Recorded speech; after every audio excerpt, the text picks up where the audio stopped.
জিয়া মঞ্চ কর্তৃক আয়োজিত দুস্থদের মাঝে খাবার বিতরণের কর্মসূচিতে উপস্থিত জিয়া মঞ্চের প্রাণ, যে জিয়া মঞ্চকে সম্পূর্ণভাবে আজকে সুসংগঠিত করে এই পর্যায়ে নিয়ে এসেছে ফয়জুল্লাহ ইকবাল, অন্যান্য কর্মকর্তাবৃন্দ, সমবেত ভাই ও বোনেরা, আসসালামু আলাইকুম।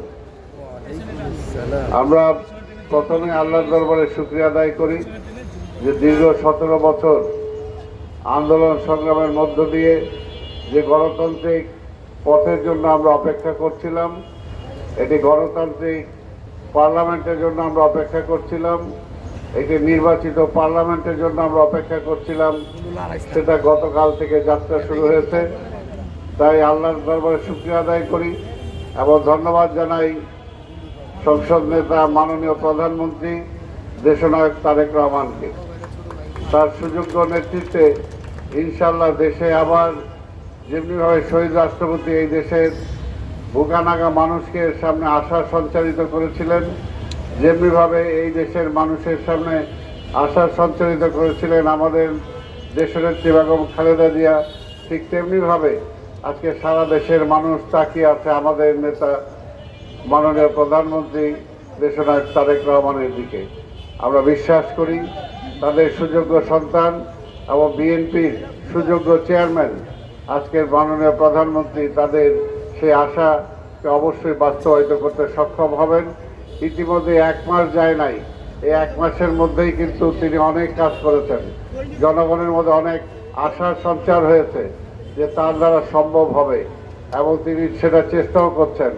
আমাদের যে সমস্ত কমিটমেন্ট ছিল, আপনার মহিলা কার্ড, ফ্যামিলি কার্ড, দেখেন 1 মাস পূর্ণ হওয়ার আগেই সেটা জনগণের হাতে তিনি পৌঁছে দিয়েছেন।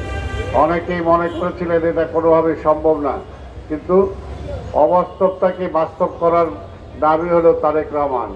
ইনশাল্লাহ বাংলাদেশের আজকে যে সমস্ত সমস্যা আছে সেই সমস্ত সমস্যাগুলো তার হাত ধরে সমাধান হবে, এটাই আমরা বিশ্বাস করি। তবে বিরোধী দলকেও বলবো যে আজকে 17 বছর সবগুলো প্রতিষ্ঠান ধ্বংস হয়েছে। আপনারা যদি 1 মাস, 2 মাস, 1 বছরই মনে করেন যে সব কিছু ঠিক হয়ে যাবে, তাহলে তো সেটা ঠিক হবে না। আপনাদেরকেও ধৈর্য ধারণ করতে হবে এবং মাননীয় প্রধানমন্ত্রীকে সময় দিতে হবে যে জনগণের কাছে তিনি যে কমিটমেন্ট করেছেন, যে ম্যানিফেস্টো দেওয়া হয়েছে, যে 31 দফা দেওয়া হয়েছে, আপনারা দেখবেন সেই অনুযায়ী বিএনপি তার কার্য পরিচালনা করছে কিনা।